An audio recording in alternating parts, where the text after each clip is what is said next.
Nel cuore della Sardegna esiste un luogo dove natura e bellezza si incontrano. È qui che nascono i vini della cantina Suentu. Suentu, vini nuovi da terre antiche. CNA, l'associazione degli artigiani e delle imprese italiane. Difficile rapporto con le banche? Conta su CNA. CNA, l'associazione degli artigiani e delle imprese italiane. Remosa, in attività in Sardegna dal 1955. Oggi è leader nazionale nello sviluppo del progetto Idrogeno Verde. Con Remosa, l'energia green del futuro è di casa. Fai impresa, la fai bene, meriti credito. Le garanzie diventano importanti. Il fondo di garanzia agevola il tuo accesso al credito. Se una banca ti presta denaro, hai garanzia a prima richiesta. Se ottieni 100, la garanzia copre fino a 80. La maggior parte delle garanzie è gratis. I dettagli sul sito sfirso.it. Scopri le fette biscottate speciali Cellino. Latte e miele, ciocco-fette e fette di bosco. Tutte senza lattosio e in comode monoporzioni da 4 fette. Per una fetta sempre biscottata. Setrand, settore ecologia. Mettiamo a disposizione la nostra struttura organizzativa fornendo un valido supporto per la gestione dei rifiuti pericolosi e non pericolosi, in linea con la nostra certificazione EMA. Dal 1979 al servizio dell'ambiente in Sardegna.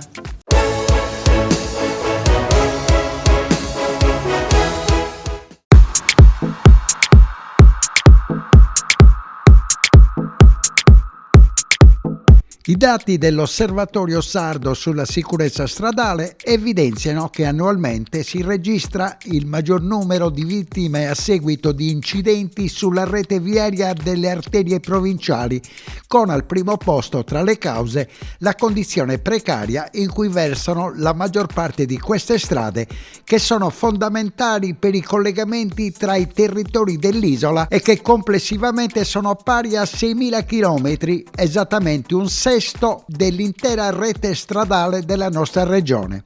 Da qui la necessità di riportarle in sicurezza al passo con le nuove condizioni di mobilità dei sardi.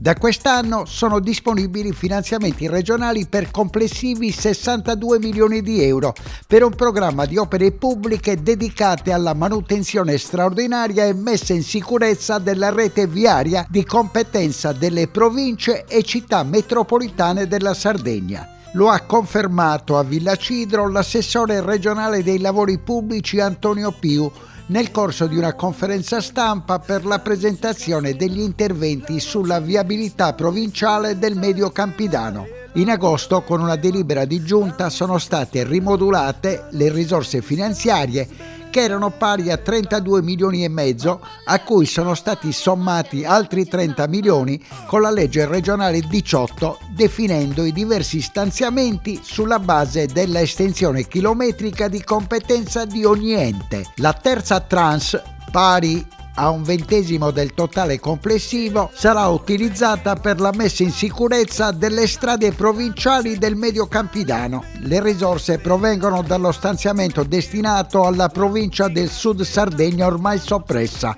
a cui sono stati assegnati complessivamente 12 milioni e 736 mila euro per 1287 chilometri, di cui 3 milioni e 200 mila sono stati assegnati all'area del Medio Campidano per mettere in sicurezza la viabilità dei suoi 332 chilometri, tanti quanti erogati il 20 marzo scorso per interventi urgenti per la sicurezza sulle strade dell'Ogliastra.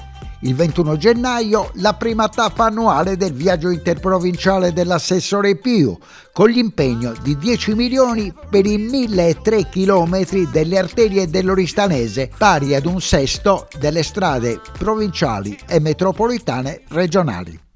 Oggi incontriamo i sindaci che rappresentano quasi 90.000 persone nel Medio Campidano per presentare un progetto insieme alla provincia da 3.200.000 euro, che sono il primo finanziamento che serviranno per la manutenzione straordinaria delle strade. Ricordo che il Medio Campidano ha un'estensione di 332 km, a questi 3.2 milioni a luglio ne saranno aggiunti altre 4,8 milioni che serviranno in maniera puntuale a far sì che le nostre strade possano essere più sicure. Come assessorato stiamo prendendo l'impegno di monitorare in maniera puntuale, di controllare che questi fondi vengano spesi, perché una delle purtroppo pecche della nostra regione è quella di non spendere sempre tutte le risorse che vengono concesse sia alle province ma in alcuni casi anche ai comuni. Abbiamo bisogno di supportare le amministrazioni locali e soprattutto di diminuire quella incidentalità e quelle morti che purtroppo nel nostro caso nella regione Sardegna e nelle strade provinciali è troppo alta rispetto alla media nazionale. Tutti i lavori partono da un monitoraggio attraverso l'osservatorio strade che abbiamo inaugurato nei scorsi mesi, e questo ci consente di intervenire in maniera puntuale dove vi è più bisogno.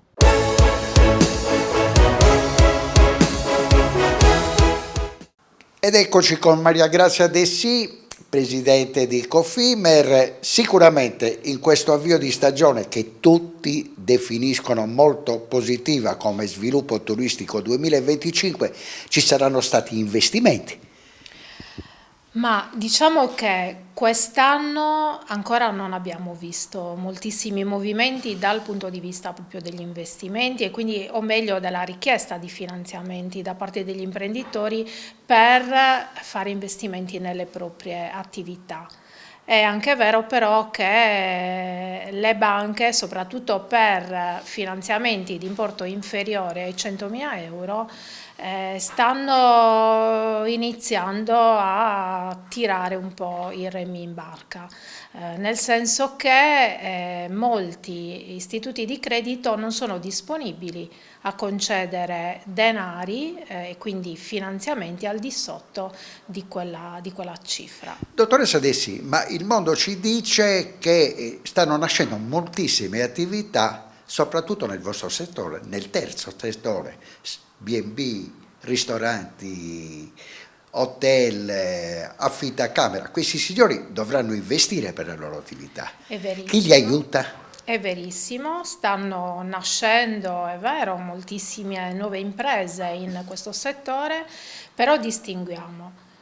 Ci sono soggetti, affittacamere e imprese extra alberghiere che sono effettivamente imprese, quindi iscritte in Camera di Commercio. Ci sono invece soggetti B&B e case vacanza che spesso e volentieri sono delle iniziative private, perché comunque la normativa permette di fare questo.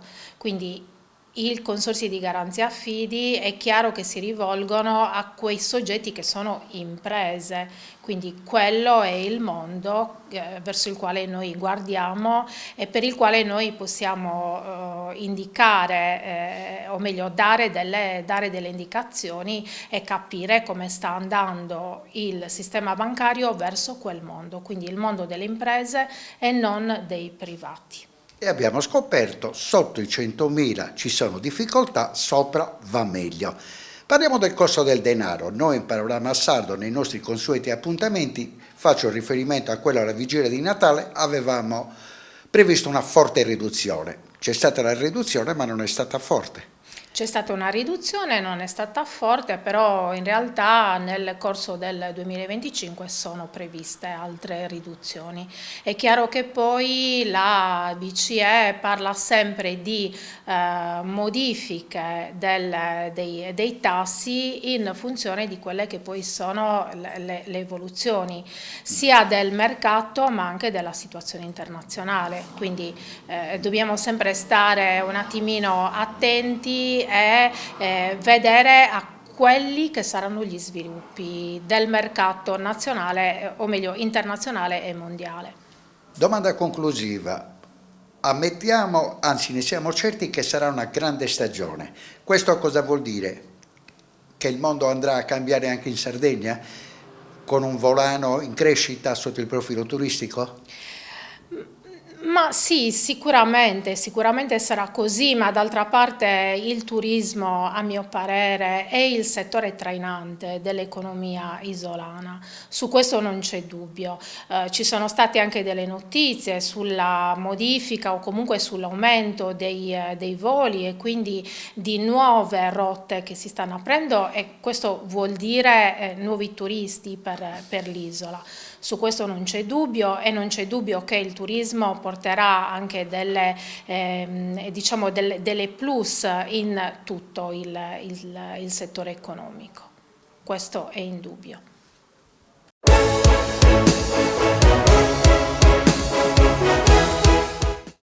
Cofimer, consorzio di garanzia collettiva Fidi, dal 1977 a sostegno del terziario. Il partner migliore nella ricerca di finanziamento più adatto a voi e nella trattativa per ottenere un fido alle migliori condizioni. Cofimer, il primo consorzio di garanzia collettiva Fidi a sostegno del terziario, in Sardegna.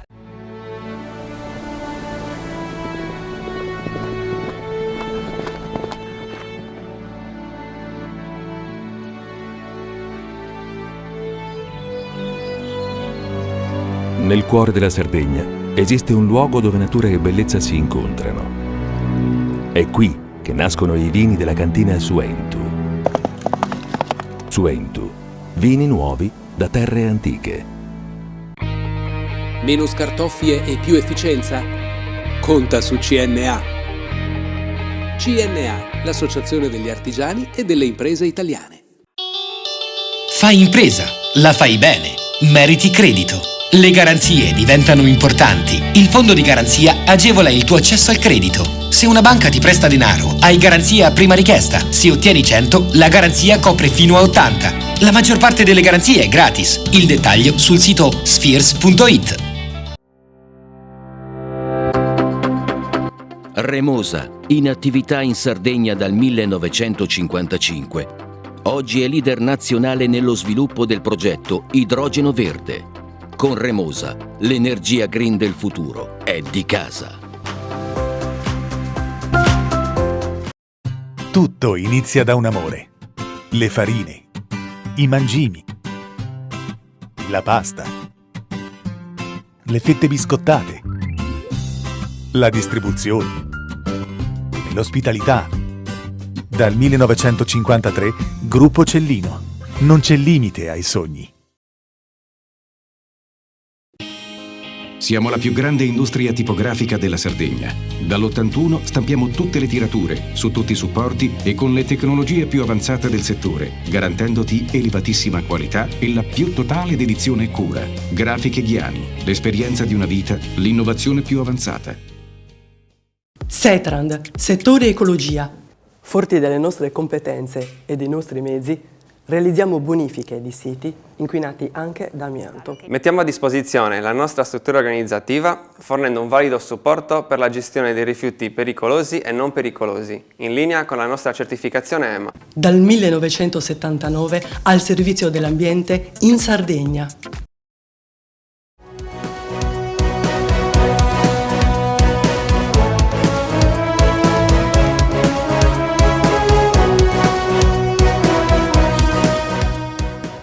E anche oggi siamo alla volata finale di Panorama Sardo, ospite d'onore Chico Testa, che è sbarcato in Sardegna per parlarci di che cosa? Dell'energia, credo. Adesso mi faranno delle domande e io risponderò. Insomma, comunque c'è lo stesso dibattito che c'è un po' in tutta Italia, come si fa a diminuire la bolletta, quali sono le fonti energetiche del futuro, quale ruolo possono avere le rinnovabili, l'energia nucleare, insomma tutte queste robe qua. Qual è il ruolo di Assoambiente? No, Assoambiente si occupa di economia circolare principalmente, quindi rifiuti per esempio, materie prime, non direttamente, non solo direttamente di energia, però l'energia rimane la mia grande passione. Io sono stato presidente dell'Enel per molti anni e poi ho continuato a studiare e a lavorare su questi temi. Presidente dell'Enel, presidente di Wind, soprattutto nel momento in cui si avviava la grande digitalizzazione, ma soprattutto un uomo che deve riconoscere che la Sardegna è virtuosa sotto il profilo ambientale per quel che riguarda i rifiuti, primissimi posti. Siamo agli ultimi per quel che riguarda l'innovazione energetica. Ma non è che siete agli ultimi posti, avete un problema, diciamo che essendo un'isola dovete fare i conti con l'autosufficienza energetica, no? Che oggi grosso modo è assicurata dalle 2 centrali a carbone, quella a Fiume Santo e quella nel Sulcis che si vogliono chiudere. Avete un clima e una ventosità favorevole per le rinnovabili e quindi tutti vogliono venire a fare fonti rinnovabili in Sardegna e questo desta giustamente qualche preoccupazione sia dal punto di vista paesaggistico sia dal punto di vista poi del funzionamento del sistema elettrico, perché il sole a una certa ora sparisce, il vento non c'è tutto l'anno, quindi bisogna fare un mix tra varie fonti che vi consentono di avere energia 24 ore al giorno, tutti i giorni, ad un prezzo decente. Questo braccio di ferro tra la Sardegna e lo Stato, che analisi fa? Ma è un braccio di ferro che c'è un po' tra tutte le regioni, diciamo che la Sardegna ha sferrato un calcio negli stinchi, possiamo dire così, allo Stato con quel decreto di moratoria per quanto riguardava le autorizzazioni che poi la Corte Costituzionale ha bocciato, però mi pare che si parlino e che tutto alla fine mi pare che sia anche stato trovato un accordo. Adesso la Sardegna ha fatto il provvedimento per le aree in cui secondo lei si possono fare le rinnovabili e questo dovrebbe svelenire molto il clima, insomma. Io credo che da 40 anni la perseguitano con una domanda. Sì. Perché chi contesta nel 1987 combatté il nucleare e oggi lo vuole? Lo voglio perché sono cambiate completamente la situazione. Facciamo un discorso serio. Io ho cominciato a cambiare idea quando ho letto un lungo articolo di un signore che si chiama Lovelock, che viene considerato uno dei guru dell'ambientalismo mondiale, morto poco tempo fa a 100 rotti anni, il quale diceva: signori, se vogliamo combattere il riscaldamento climatico, l'effetto serra, dobbiamo utilizzare tutte le fonti che sono prive di emissioni. Cosa vuol dire? Le rinnovabili, ma anche l'energia nucleare. E da lì è partita la mia riflessione.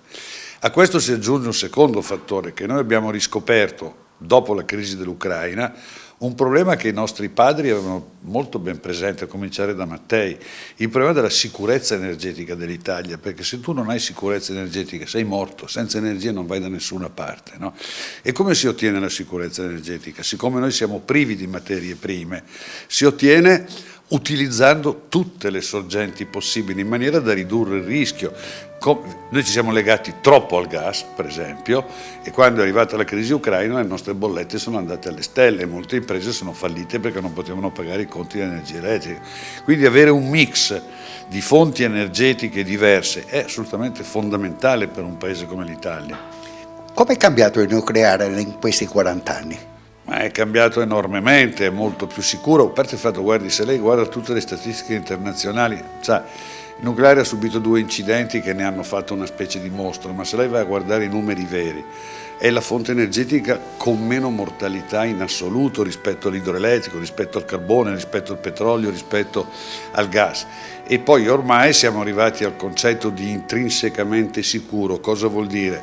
Fondamentalmente sono centrali che se si manifesta qualche malfunzionamento si autospengono, si mettono in pausa da sole, no? Nel mondo si continuano a costruire centrali nucleari, si costruiscono anche abbastanza rapidamente e a dei costi contenuti. Persino gli Emirati Arabi, paesi che stanno in una zona dove il petrolio e il gas hanno realizzato, proprio recentemente hanno inaugurato una grossa centrale nucleare. Smaltimento delle scorie. La Sardegna viene individuata come una delle zone di riferimento perché non è geologicamente stabile. Non è sismica. Guardi, io so. Ma i sardi non lo vogliono. Sì, ho capito, i sardi non vogliono tante cose, diciamo, no? Questo. Guardi, se ci sono degli impianti sicuri sono quelli dello smaltimento delle scorie, sono impianti tecnologicamente avanzatissimi dove non può succedere niente neanche se tiri una bomba atomica, no? Io questo posso dire. Poi se la parola nucleare, no? Però le scorie per esempio degli esami medici dove le mettiamo? C'è la medicina nucleare, quella la accogliamo volentieri perché ci aiuta a guarire da malattie terribili. contro il pregiudizio. Non c'è il rischio di contaminazione? Ma non c'è nessun rischio di contaminazione. Vorrei invitare tutti i sardi ad andare a vedere i depositi che sono stati realizzati, sono delle strutture tecnologiche fantastiche, per di più portano lavoro, portano benessere, portano ingegneri, ma io capisco che contro il pregiudizio è difficile battersi. Un'ultimissima curiosità del cronista. Chico Testa nasce filosofo, si laurea in filosofia e poi fa tutt'altre cose nella vita. Esatto, è una domanda che mi faccio spesso anch'io.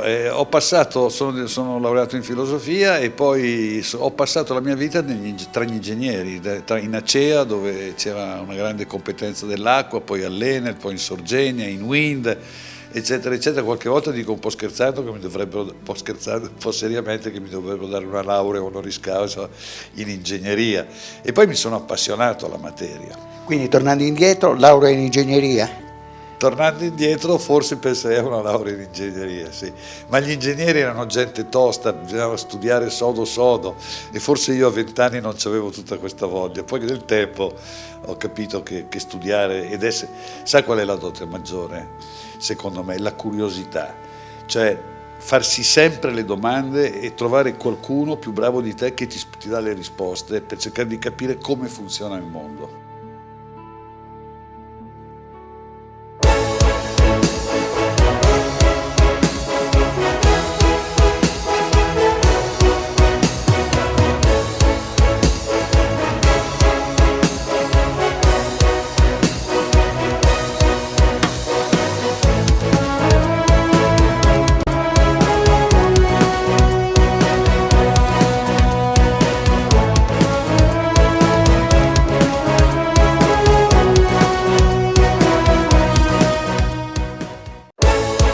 Panorama Sardo, in collaborazione con Cofimer, il primo consorzio di garanzia collettiva fidi a sostegno del terziario, in Sardegna.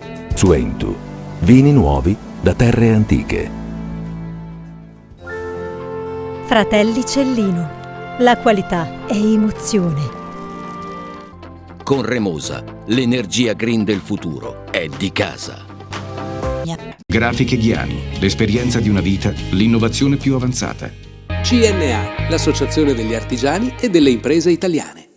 SE Trand, settore ecologia, dal 1979 al servizio dell'ambiente in Sardegna.